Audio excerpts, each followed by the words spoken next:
Semana 31, penúltima da nossa série de leituras da Bíblia. Desde o começo de março nós temos estado visitando as principais histórias da Bíblia, em ordem cronológica, e hoje chegamos ao final da vida do apóstolo Paulo, últimos capítulos de Atos, Efésios, 2 Timóteo, e nós vimos que no final parece que tem muitas coisas dando errado para o Paulo. Ele é falsamente acusado, ele é quase assassinado, ele é preso. O cidadão romano que é, ele apela para um tipo de um STF do Império Romano, que é um tribunal especial diante de César, para tentar um julgamento mais justo, ou quem sabe porque o Paulo queria testemunhar para o imperador, o evangelho. A caminho de Roma, o barco naufraga, mas Deus salva Paulo e faz ele chegar em Roma. Lá ele tem chance de aguardar o julgamento, numa espécie de prisão preventiva domiciliar.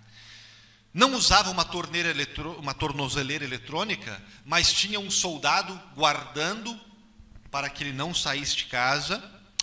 E os últimos versículos de Atos nos dizem: por 2 anos Paulo permaneceu na sua própria casa que ele alugava, onde recebia todos os que o procuravam, pregando o reino de Deus, que com toda a intrepidez e sem impedimento algum ensinava as coisas referentes ao Senhor Jesus Cristo. Assim conclui Atos. Não nos diz se Paulo teve o julgamento, se ele conseguiu falar com o imperador, não diz exatamente o que aconteceu nos últimos dias de Paulo. Lucas não conta porque ele não estava contando a biografia de Paulo. Estava contando a biografia do Evangelho, da primeira igreja. Parece que Lucas está nos convidando não tanto a olhar para o Paulo, porque o próprio Paulo não pregava a si mesmo. Lucas limita a terminar o seu livro dizendo-nos que Paulo permaneceu 2 anos em Roma. E esses 2 anos era o período que os acusadores, que os promotores podiam vir para argumentar com o acusado de acordo à lei romana. Talvez esses acusadores apareceram, talvez não o fizeram. Não seria de surpreender se eles não fizeram, porque nos julgamentos anteriores, ainda na Judéia, eles não tinham boas provas, bons argumentos. E talvez eles nunca vieram acusar a Paulo, e depois dos 2 anos o Paulo tenha sido solto. E é o que a tradição, gente, tradição são textos cristãos que não estão na Bíblia, nos fala sobre o fim de Paulo. Ele teria sido solto depois dos 2 anos, e então aprisionado novamente, e então sim executado por um outro imperador. Nesse sentido, o texto de 2 Timóteo é muito mais próximo dos últimos dias de Paulo do que o próprio livro de Atos. Em 2 Timóteo nós temos o relato da própria pena, da própria caneta, de como Paulo enxergou o seu final, o que aconteceu com ele, como Paulo morreu. E a resposta é, sem fazer suspense nenhum para vocês, é a seguinte: Paulo morreu bem. Paulo morreu em paz. Paulo terminou forte. Terminou de forma bela, inspiradora a sua vida. É o que nós vemos na leitura de 2 Timóteo. E como pôde terminar assim, diante de tantas coisas ruins acontecendo ao seu redor? Essa questão é sumamente importante para a gente. Por quê? Porque nós todos, mais jovens ou mais velhos, estamos nos dirigindo para o nosso fim. Pode ser o retorno de Cristo, ou pode ser o dia da nossa morte. Mas cada dia é um passo a mais. Como terminar bem? Como estar preparado? Paulo nos ensina algumas coisas. Paulo teve algumas coisas muito claras que o manteve firme até o final, habilitando ele a viver sua vida com cada fibra do seu corpo e da sua mente. Eu acho que vale a pena para a gente. A gente pode se beneficiar de aprender como é que ele terminou bem a sua carreira. Primeira coisa, gente, a vida é uma luta. Primeira coisa que Paulo vai nos dizer: combati o bom combate, completei a maratona. E a palavra que Paulo vai falar para combate é a palavra grega agon, de onde tiramos a palavra agonia. A vida, segundo Paulo, é uma agonia, é uma batalha. E não é a primeira vez que Paulo falou nesses termos. Em 1 Coríntios, muitos anos antes, ele já tinha feito a metáfora da vida de um cristão com a de um atleta, com a de um guerreiro. Pode ser um corredor, um lutador que requer treino, esforço, disciplina, suor. A gente ouve isso, a vida é uma batalha, e talvez a gente logo pense: mas isso eu já sabia, pastor, né? Todo mundo diz isso, a vida é dura. A vida é difícil, decepções, doenças. É verdade, mas não é esse tipo de dificuldade que Paulo está falando. Paulo não está falando da vida de forma genérica, ele está falando da vida cristã. Paulo está falando de uma agonia específica, de uma luta interior. É uma batalha contra algo que a maioria das pessoas ao nosso redor nem sabe que existe. Quando Paulo usa em 1 Coríntios a metáfora do atleta treinando, ele usa porque o atleta em treinamento, ele precisa dizer não para os seus impulsos. A gente não está, por exemplo, a gente que não está treinando agora, alguns estão, eu não estou, pode se sentar para uma refeição, ver uma bela de uma sobremesa e acabar com ela, né? A gente que não está treinando pode ser convidado por uma balada e dizer, beleza, mas o atleta não. O atleta não pode sentar na mesa e fazer o que gostaria de fazer, o que o estômago está mandando. Ele não pode dizer sim para todos os convites que recebe. O atleta e nós, nesse ponto, precisamos de um autocontrole, um autocontrole para os impulsos naturais da gente.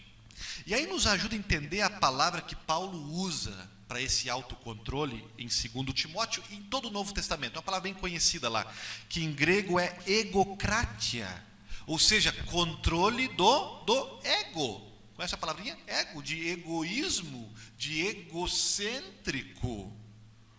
Ou seja, Paulo fala de uma batalha contra o ego. A razão pela qual a vida cristã é uma luta, é um combate, é porque é um combate contra as exigências e as loucuras do ego. E isso faz ser uma batalha muito maior que a batalha de um atleta, na verdade. Gente, Martinho Lutero entendeu bem a Paulo nesse sentido. Quando Lutero escreveu uma explicação sobre o livro de Romanos, ele disse em certo lugar: devido ao nosso pecado original, a nossa natureza está profundamente encurvada sobre si mesma. Homo incurvatus in se.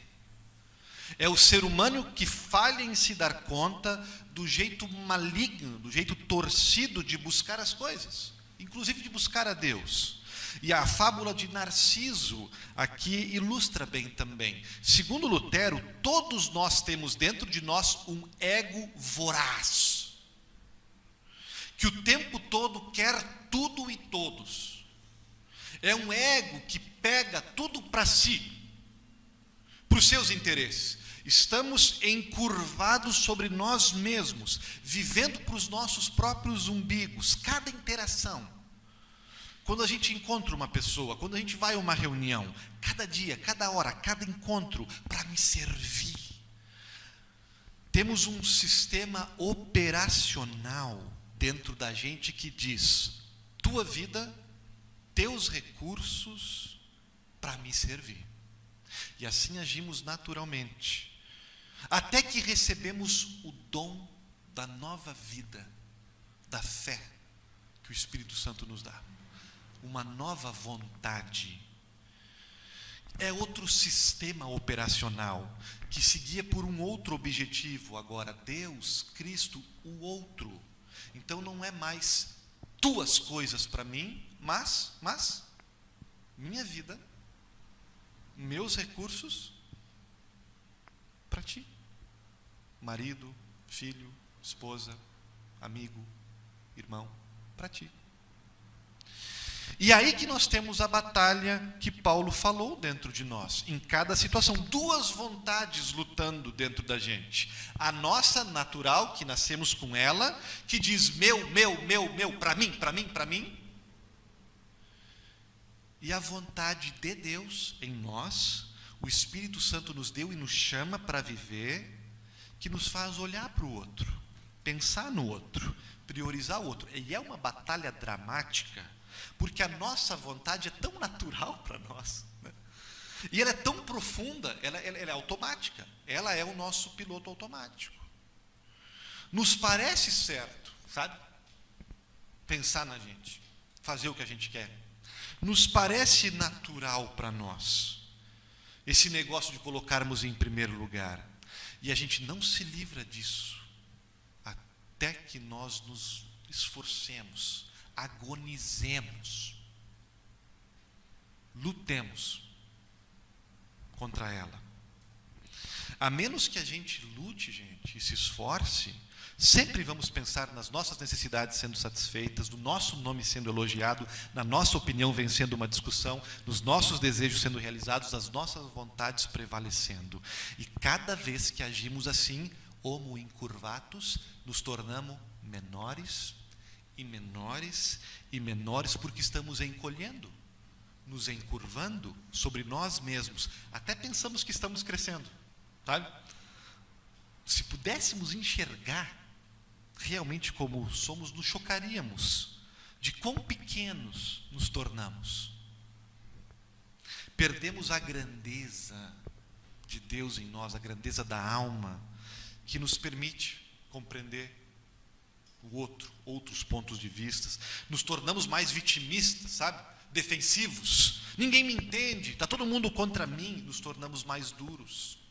C.S. Lewis vai dizer que o nosso egocentrismo, ele faz tipo uma marquinha na nossa alma, que cada vez mais ela nos torna egoístas e faz ser mais fácil ser egoísta. A gente vai encolhendo, segundo ele, aos poucos. No livro O Grande Divórcio, ele vai dizer que o inferno começa com um simples humor de queixa, sabe? Eu começo reclamando, me queixando aqui e ali, mas é só um humor. Eu ainda consigo me criticar de vez em quando, sabe? Eu ainda consigo desejar não ser tão egocêntrico, mas então é tanto que você age assim, que de repente você perde a capacidade de lutar, de se dar conta. Você vira uma máquina descontrolada de reclamação, de crítica, que torna tudo um inferno, a menos que cortemos esse mal pela raiz. Meus irmãos e irmãs, primeira coisa que Paulo nos fala para terminarmos bem: reconheça a agonia da vida cristã.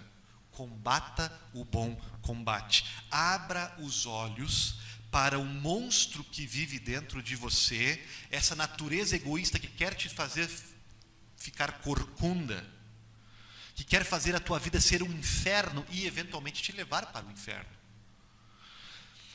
Muitos não lutam isso, porque não têm o Espírito Santo, ou porque não ouvem, silenciam a voz do Espírito Santo que receberam um dia.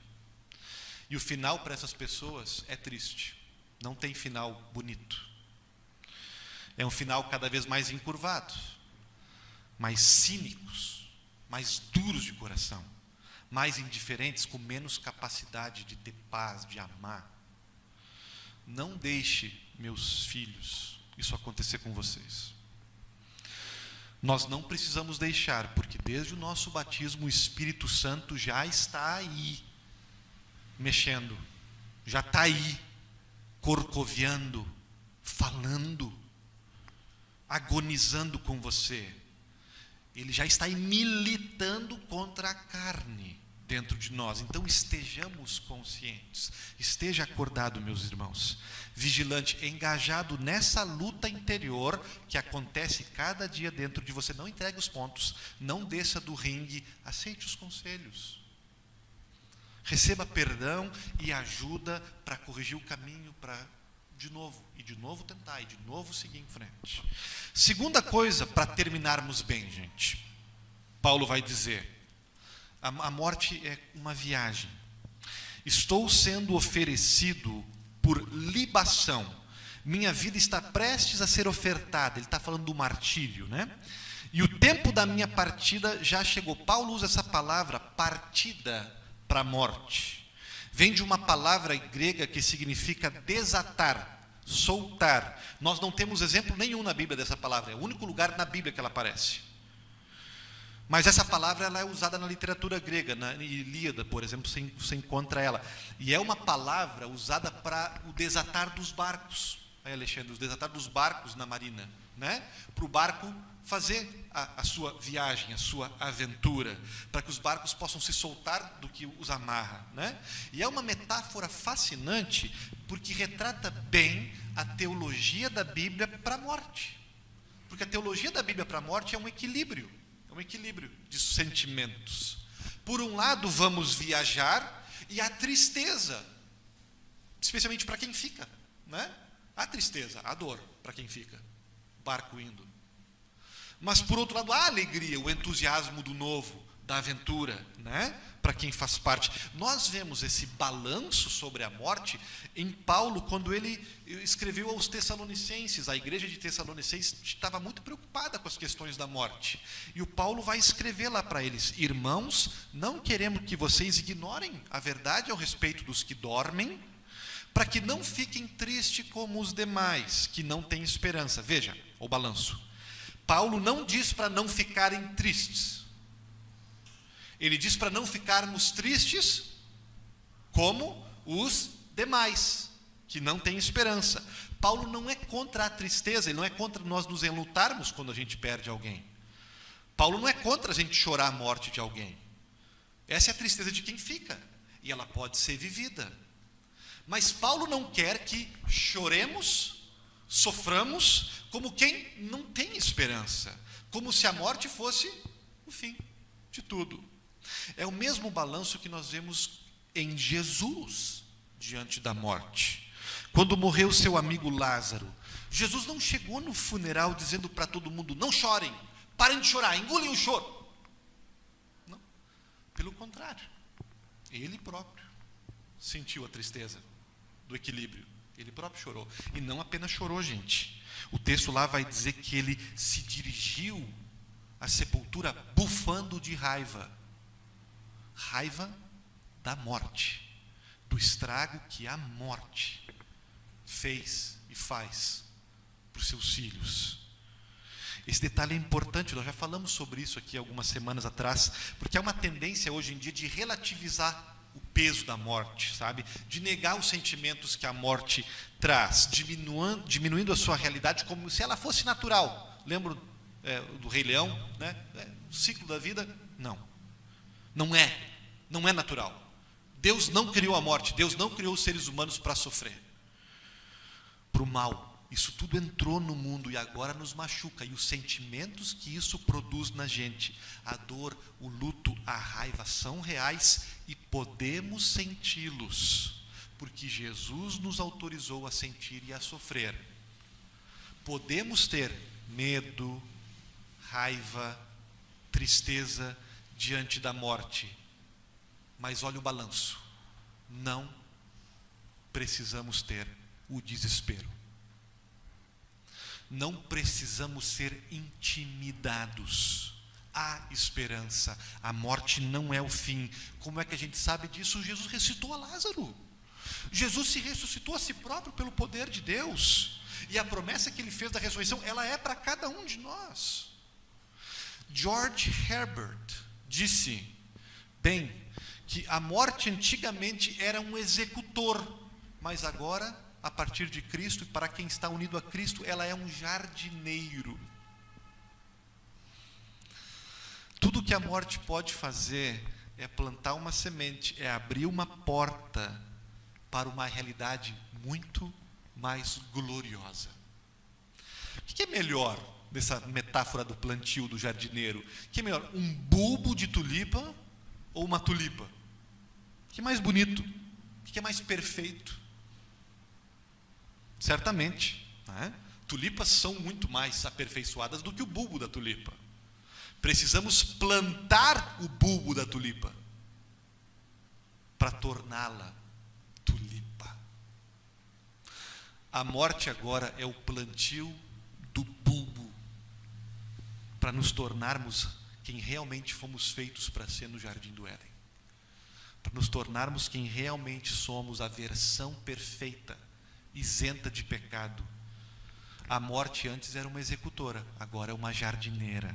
Justo antes de morrer, gente, Dietrich Bonhoeffer, aquele pastor luterano martirizado por Hitler, escreveu aos seus amigos: a morte é o festival supremo da estrada da liberdade. Estrada, como Paulo, a ideia da viagem, da partida. Como é que alguém pode, como Paulo e como Bonhoeffer, enfrentar a morte desse jeito? Com tanta paz. Jesus, a esperança de Cristo, de que a morte perdeu o seu ferrão, o seu poder de ferir, como lemos em 1 Coríntios. Paulo tinha essa certeza. A morte não é o fim. Estou pronto, estou preparado. É mais, diz Paulo, aguardo isso com expectativa, porque ela não vem para me destruir, vem para me aperfeiçoar. E mais, ela é o desatar das minhas cordas, que me amarram ainda à podridão, à imperfeição dessa minha natureza com o pecado. Como não lembrar aí do final de Nárnia, quando os personagens principais morrem, né? E as últimas palavras do livro são: e toda a vida deles neste mundo, e todas as aventuras de Nárnia, foram apenas o prefácio da história. Apenas o primeiro capítulo de uma grande história que ninguém jamais viu, nem olho viu, nem ouvido ouviu. Uma história que durará para sempre e onde o próximo capítulo é sempre melhor que o anterior. É isso que a morte para Paulo abria. Terceiro ponto, como terminar bem. A história é uma tapeçaria. Reparem no versículo 16 e 17. Na minha primeira defesa, fui libertado da boca do leão. Pessoas queriam minha execução, mas como Alexandre disse na semana, Deus não tinha batido o martelo ainda. Fui libertado da boca do leão. E o Senhor me livrará de cada obra maligna. O Senhor vai me livrar de cada ataque do mal. Parece que Paulo está dizendo assim: cada vez que tentarem, eu vou me livrar, eu vou ficar bem. Nada de ruim vai acontecer comigo. Mas não é exatamente isso que Paulo está falando. Porque como nós vimos nessa passagem, o próprio Paulo já tinha dito: estou pronto para ser ofertado como libação. Eu estou vendo que o martírio vem logo ali, está ao redor da esquina. O que Paulo está dizendo então, gente?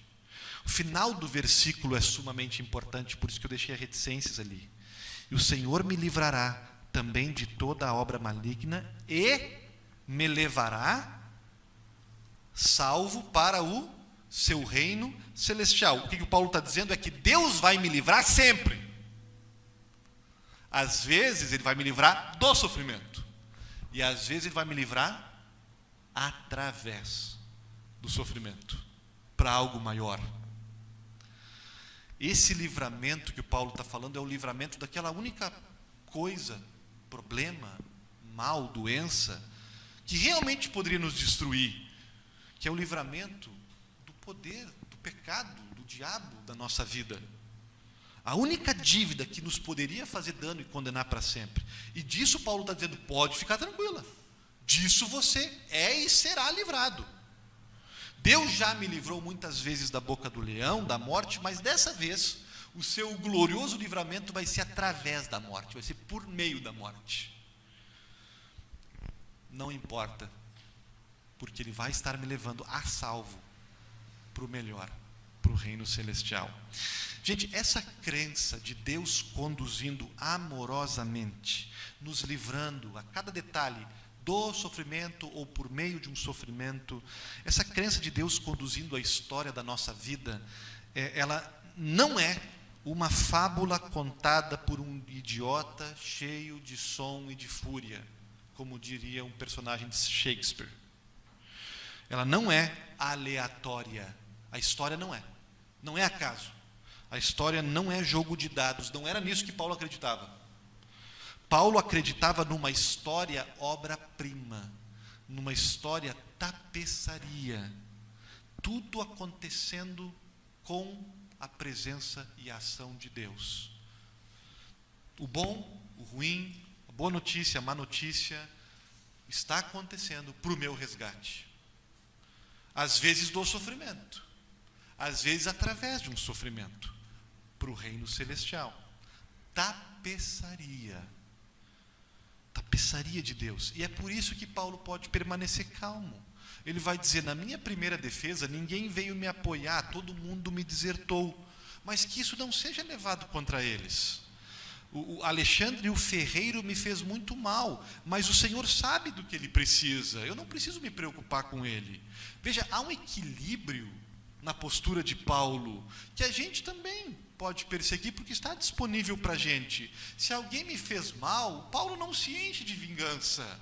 Se alguma coisa dá errada, ele não se enche de mimimi, porque ele conhece a tapeçaria, ele sabe que Deus está trabalhando. Deus sabe, Deus está a par.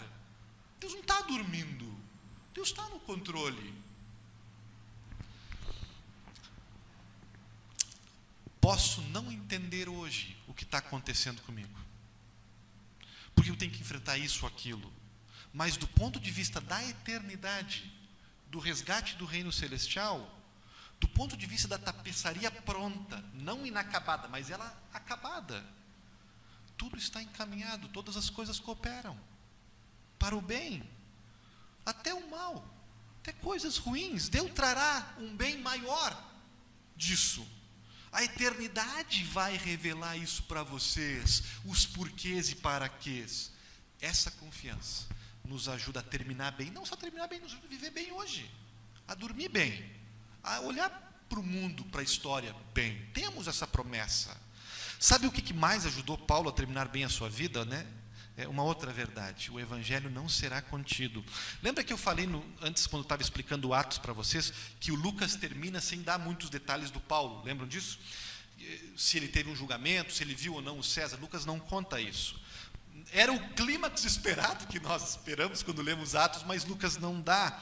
Lucas apenas termina dizendo assim, e o Evangelho estava sendo pregado com toda intrepidez e sem nenhum impedimento. Atos não é sobre Paulo, é sobre o Evangelho, sobre o progresso do Evangelho.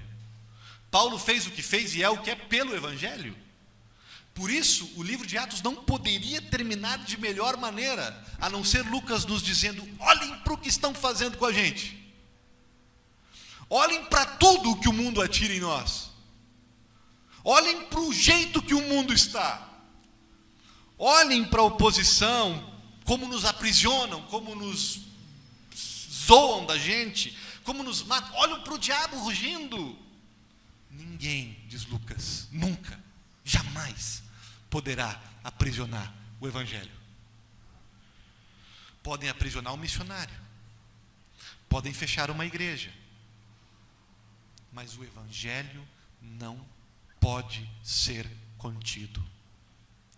Essa certeza Paulo tinha, e trazia paz para o Paulo terminar bem, porque trazia para ele uma consciência tranquila. Fiz o que fiz, mas eu vou e o Evangelho segue, e o Espírito segue, e os meus irmãos seguirão. Isso controlava a ansiedade dele, de alguma coisa que ele tinha feito e não tinha ainda dado resultado. Eu posso me despedir porque o Evangelho segue. Uma das minhas cenas favoritas, de um dos meus filmes favoritos, que o Benjamin também gosta, Parque dos Dinossauros. Primeiro filme da série. Lembram? O personagem John Hammond, que é o criador do Parque dos Dinossauros, aquele parque temático que tinha dinossauros clonados, né? John traz todos os cientistas, especialistas em dinossauros, e ele tenta impressionar com o parque. Lembram? Em determinado momento ele vai dizer assim, temos controle absoluto do que está acontecendo aqui. Temos controle absoluto do parque. Por que temos controle absoluto? Porque os dinossauros não podem procriar. Porque clonamos dinossauros reais, de DNA real, mas clonamos apenas fêmeas. São todos dinossauros fêmeas, não podem procriar, temos controle da população, temos controle da situação. Vocês lembram do personagem de Jeff Goldblum? Tremendo ator. Dr. Ian Malcolm, ele é um dos cientistas. Ele não está impressionado com o dono do parque. Ele olha para o proprietário daquele jeito peculiar que só ele sabe fazer, olhos arregalados. E ele diz: John, esse tipo de controle que você está buscando é impossível de se conseguir. Porque a vida não pode ser contida. A vida irrompe, breaks free. Ela se expande para novos territórios. Ela atravessa barreiras dolorosamente, perigosamente. E tem um cientista junto na conversa que está apavorado com o que ele está falando. Dr. Malcolm, você está sugerindo que um grupo de fêmeas pode procriar? E Jeff Goldblum olha e diz: não, estou dizendo isso. Eu estou dizendo apenas que a vida dá um jeito. Mensagem de Atos, apenas troque a palavra vida por evangelho, que conforta o Paulo na hora da morte. O evangelho dá um jeito. O evangelho não pode ser contido. O evangelho está vivo. O evangelho irrompe. Ele seguirá funcionando, perseguindo pecadores, com a graça de Deus. O evangelho seguirá consolando a família que a gente eventualmente deixa para trás, as relações que a gente eventualmente deixa para trás, a igreja que a gente eventualmente deixa para trás. O evangelho segue funcionando e segue irrompendo no mundo que a gente deixa para trás. O evangelho transforma vidas. Podem matar evangelistas, podem queimar livros, podem aprisionar, criar barreiras, sufocá-lo com heresias. O evangelho é a força vital mais poderosa na face da terra. Ele dá um jeito. Não pode ser contido. Tremendo consolo para a gente que se preocupa com outras pessoas. Por último, vimos 4 situações que faziam o Paulo terminar bem, em paz, firme e forte. Mas no fundo, a gente só precisava lembrar de uma delas. Só uma coisa é necessária para terminar bem. No fundo. Em última instância, gente, você só precisa de uma coisa. Sabe do quê? Versículo 16. Na minha primeira defesa, ninguém veio me ajudar. Todos me abandonaram. Paulo diz. E aí ele diz assim: mas o Senhor esteve do meu lado. O Senhor me revestiu de forças. O Senhor permaneceu do meu lado. A amizade com o Senhor. Não uma crença geral, distante. Quando Paulo fala de ter o Senhor do lado, ele está usando linguagem e falando de um texto de conforto, de companhia, de amizade do Salvador e do Senhor dele. Está falando de uma presença amorosa, amiga, que dá a mão e que fica quando todos vão embora.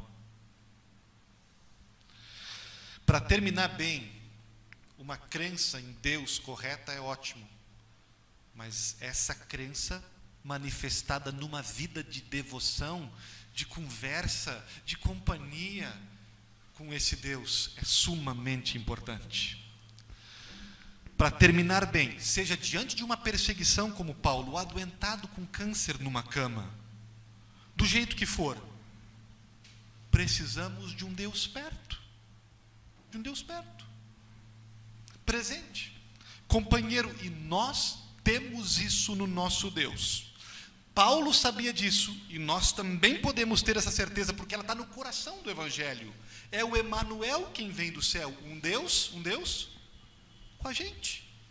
E quando Jesus conversa com os discípulos, e podia tratá-los como meros servos, ele diz, olha, eu não trato vocês como servos, trato também, mas não é isso. Vocês são meus amigos, eu chamo vocês de amigos. Porque ele quer ressaltar que ele não é um patrão num escritório ocupado. Mesmo sendo o Senhor dos Senhores, Ele está aqui, do lado de vocês, durante a semana. Jesus Cristo crucificado por nós, prova cabal que Ele está aqui para restabelecer a amizade de Deus com a gente. E lá na cruz, Jesus esteve abandonado para que a gente nunca esteja. E aí John Stott vai dizer no seu comentário de 2 Timóteo que esse momento na vida do Paulo é como se fosse o jardim do Getsêmani dele, sabe? É como se fosse o seu caminho do Calvário. Só que tem uma diferença. O Paulo vai para um Getsêmani e todo mundo vai embora, mas ele tem um ainda, junto com ele, o Senhor. Quando Jesus vai para o seu Getsêmani, para o seu Calvário, em determinado momento, ele perde até a presença de Deus. Deus meu, Deus meu. Ele sente a ausência de Deus. Por quê? Porque ele não estava morrendo simplesmente, ele estava morrendo em nosso lugar. Ele estava pagando um castigo, se colocando numa posição para que a gente não tenha que passar. Jesus sofreu o abandono de Deus no Calvário, para que você e eu nunca precisemos sofrer. O amor e a graça de Deus permanentemente do nosso lado. Vocês o têm assim? É Deus esse companheiro quando outros vão embora para você? Quando outros não estão presentes, quando a ansiedade, o medo, a culpa te atormentam? Você pode. Você tem esse Deus do seu lado. Você pode considerar o final como o apóstolo Paulo considerou. Duas coisas que eu vou deixar como aplicação pessoal para vocês. Duas coisas. Para vocês, meus queridos irmãos e irmãs, para você que está hoje me ouvindo dizendo assim, eu estou com Paulo. Eu já sei que o Evangelho, eu estou me agarrando em cada promessa, porque eu tenho esse espírito que ele teve, eu estou nessa agonia, né? A morte, eu estou com ela, como vendo ela com olhos positivos, esperançosos, né? Eu sei do poder do Evangelho, eu tenho Cristo junto comigo. Se você já está assim, e essa mensagem é uma confirmação, que eu acho que é para todos vocês, uma confirmação de coisas que vocês já sabem e creem, glória a Deus por isso. Se é assim, então eu deixo um recado final para vocês, que é, faça o que Paulo fez nos seus dias finais. Se a paz já está com você, se a presença já está com você, se a força já está com você e a beleza já está com você, para terminar bem a sua carreira, hoje, faça o que Paulo fez. O que Paulo fez? Abriu a casa. Abriu a casa. Coisa mais bonita que tem em Atos 28. Paulo com a casa aberta. Não se encasule, não se feche. Permita que essa paz, que essa força, que Deus já deu para você, que é um presente que você tem e que milhões de pessoas não têm, e vivem vidas vazias e se dirigem para um final terrível. Abra a sua casa e deixe as pessoas entrar. Convide café, chimarrão, chopp, uma janta, um vinho. Convide, deixa as pessoas entrar. Não sei se a tua casa é alugada, certamente não é uma prisão, não tem um soldado na frente. Deixe as pessoas entrar na tua vida, na tua família. Dê acesso a pessoas que precisam, para você compartilhar o que Paulo fazia, o reino de Deus, com toda intrepidez, coragem, com sensibilidade. Recado para quem está comigo já firme na fé.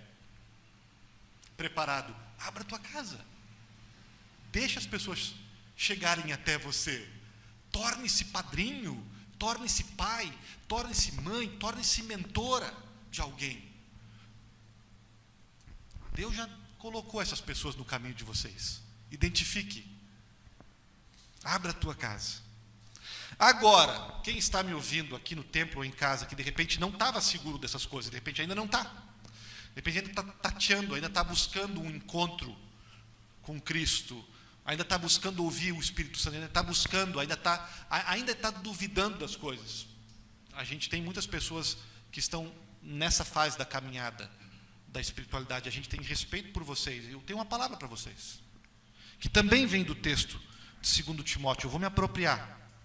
2 Timóteo 4, 21. Paulo fala para o Timóteo: faça o possível para vir antes do inverno. A menos que você chegue aqui antes que venha o frio, você não vai conseguir chegar, Timóteo. Porque vem o inverno, não dá para viajar no inverno, Timóteo. Você vai naufragar. Venha antes do inverno, Timóteo. Venha antes que seja tarde. Antes do inverno, meus amigos. Antes que seja tarde, minhas amigas. Não espere para se preparar. Hoje é o dia da tua salvação, da correção de rumo, de acertar as contas com Deus, com alguém, de desenvolver essa amizade que Jesus te ofereceu. Venha antes de você estar encurvado demais, que você já não consegue mais escutar. Venha antes que o seu coração se torne duro demais. Venha antes que as convicções que seu pai, sua mãe, sua igreja materna deu para você quando você era pequeno. Venha antes de ter sua fé enfraquecida. Antes do inverno, meus filhos, meus amigos. Não se atrase. Amém.